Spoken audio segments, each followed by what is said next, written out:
ర్యాలీగా వెలగపూడి సచివాలయానికి చేరుకున్న deputy CM Pawan Kalyan CM చంద్రబాబుతో భేటీ అయ్యారు. మర్యాదపూర్వకంగా వారిద్దరి మధ్య భేటీ జరిగింది. ఈ క్రమంలో పవన్ మరోసారి ప్రత్యేకంగా అభినందించారు చంద్రబాబు. పుష్పగుచ్చం అందించి ఆలింగనం చేసుకున్నారు.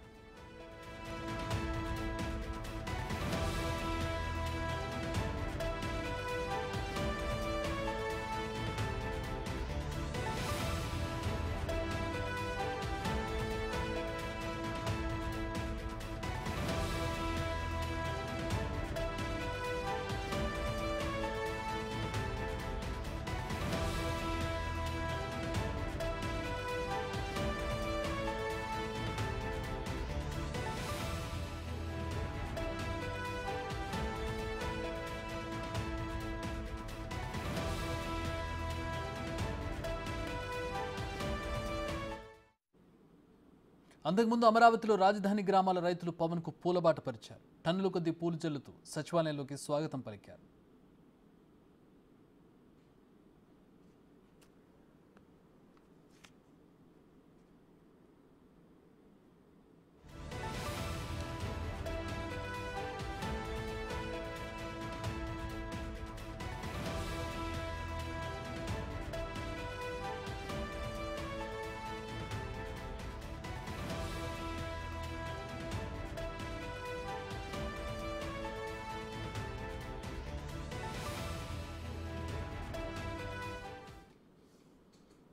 మా ప్రతినిధి శివ జాయిన్ అవుతూ ఉన్నారు. శివ, ఒక పండుగ వాతావరణం కనపడుతుంది అమరావతిలో. రైతులు కావచ్చు, జనసేన అభిమానులు కావచ్చు, కార్యకర్తలు కావచ్చు, పవన్ కళ్యాణ్కి ఒక ఘన స్వాగతం పలికారు. ఏంటి ఇప్పుడు షెడ్యూల్ ఏంటి?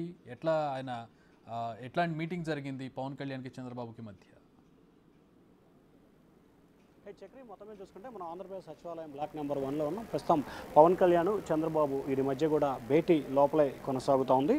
దాదాపుగా గంట నుంచి వారి మధ్య కూడా భేటీ ప్రధానంగా కొనసాగుతున్న పరిస్థితి కనిపిస్తూ ఉంది.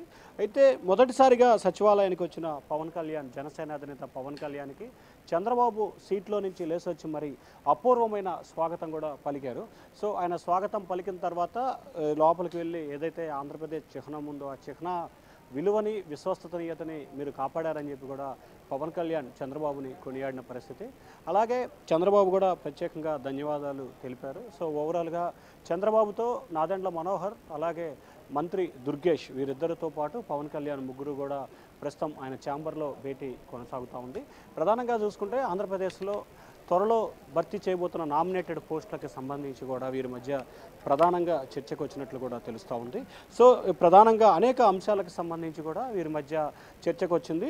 ఒకటి, ఈరోజు నోటిఫికేషన్ పడ్డ 2 ఎమ్మెల్సీ స్థానాలకు సంబంధించి అలాగే నోటిఫికేషన్ వచ్చింది కాబట్టి ఆ 2 ఎమ్మెల్సీ స్థానాలని ఎవరికి కేటాయించాలి అనే దానికి సంబంధించి కూడా వారి మధ్య భేటీలో ప్రాధాన్యత సంతరించుకున్నట్టు తెలుస్తోంది. దాంతోపాటుగా రాష్ట్ర వ్యాప్తంగా మార్కెట్ యార్డ్ చైర్మన్లు, నామినేటెడ్ పోస్టులు, వీటితో పాటుగా చాలా చోట్ల జడ్పీ చైర్మన్లు, అలాగే ఎంపీపీలకు సంబంధించి, అలాగే మేయర్లకు సంబంధించి, ముఖ్యంగా విజయవాడ, గుంటూరు, విశాఖపట్నం, ఏలూరు లాంటి కార్పొరేషన్లకు సంబంధించిన కార్పొరేటర్లు చాలామంది వైఎస్ఆర్సీపీ నుంచి తెలుగుదేశం పార్టీలోకి వచ్చేందుకు సిద్ధంగా ఉన్నట్లు కూడా చాలామంది చెప్తూ ఉన్నారు.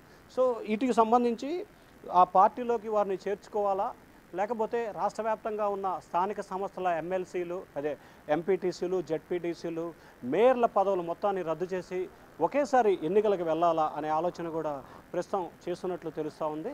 అయితే ఎప్పుడు కూడా అధికారం మారినప్పుడల్లా కూడా ఆ పార్టీ నుంచి ఈ పార్టీకి, ఈ పార్టీ నుంచి ఆ పార్టీకి వలసలు కొనసాగుతాయి. ఆ తర్వాత ఎవరైతే రాష్ట్రంలో అధికారంలో ఉంటారో అధికారంలో ఉన్న వారికే ఆ చైర్మన్లు కానీ, మేయర్ పదవులు కానీ వరించే పరిస్థితి.